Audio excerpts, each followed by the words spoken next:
ప్రెగ్నెన్సీలో వాంతుల నివారణకు ఇలా చేయండి. అరోమా థెరపీ ఫాలో అవ్వటం వల్ల ప్రెగ్నెన్సీలో వచ్చే వాంతులు, వికారం వంటి సమస్యల నుంచి బయటపడవచ్చు. అరోమా థెరపీ కోసం నిమ్మ నూనె వాడవచ్చు.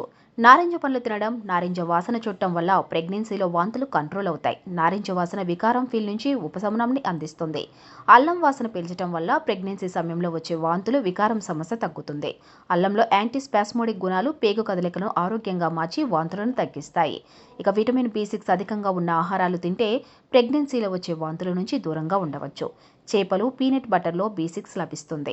అలాగే పుదీనా టీ తాగండి, ఆరోగ్యం మెరుగుపడుతుంది. ఈ టీలోని పోషకాలు ప్రెగ్నెన్సీ టైంలో వచ్చే వాంతులు, వికారం వంటి ఫీలును కంట్రోల్ చేస్తాయి. అలాగే సోంపు టీ తాగడం వల్ల ఆరోగ్యం మెరుగుపడుతుంది. సోంపు టీలో పోషకాలు అధికంగా ఉంటాయి. ఇవి వాంతులు, వికారం సమస్యను తగ్గిస్తాయి. అంతేకాకుండా బ్రీతింగ్ వ్యాయామాలు చేయటం వల్ల నాడీ వ్యవస్థ ఆరోగ్యంగా మారుతుంది. క్యాండీలు ఎక్కువగా తినడం వల్ల వాంతులు, వికారం ఫీల్ తగ్గుతుంది. ఎక్కువసేపు క్యాండీలను తింటూ ఉండండి. ఒక గ్లాస్ నీటిలో యాపిల్ సైడర్ వెనిగర్ కలిపి తాగితే వాంతులు, వికారం ఫీల్ తగ్గుతుంది.